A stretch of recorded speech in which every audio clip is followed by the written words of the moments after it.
அச்சோ ஏன்டா சோகமா இருக்க? அதான் ஹாஸ்பிட்டல் போயிட்டு வந்துட்டோம்ல, நல்லா ஆயிடும். நீங்க மாத்திரை கொடுக்குறேன்னு தானே சொல்லி கூப்பிட்டு போனீங்க. ஆமாம்மா.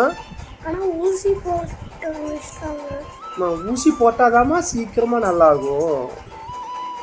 சரியா? எங்க போட்டாங்க? பட்டாக்ஸ்லையா? கையில எல்லாம் போட மாட்டாங்க, பட்டாக்ஸ்ல தான் போடுவாங்க. குழந்தைகளுக்கு எப்பவுமே கையில போட மாட்டாங்க, பட்டாக்ஸ்ல தானே போட்டாங்க. அம்மா தானே. சரி நல்லாயிடும், தேய்ச்சி விட்றேன்.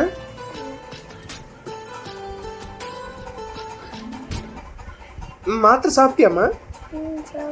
எவ்வளோ மாத்திரை கொடுத்தாங்க? 3 மாத்திரை, நைட்டுக்கு காலையில். சரிம்மா. சரி டாடி, நான் நாளைக்கு ஸ்கூலுக்கு லீவ் போட்டுக்கிட்டுமா? அம்மா ஏம்மா? உடம்பு சரியில்லாதனாலயா? ஹோம்ஒர்க் முடிக்கல, அதனால தான் ஃபீவர்னு சொல்லி முடிக்கல. ஏன்டா ஹோம்ஒர்க் முடிக்கல? டாடி அதான் டாடி ஃபீவர். சரிம்மா, உனக்கு ஃபுல்லாக கம்ப்ளீட்டாக ரெஸ்ட் எடுத்துட்டு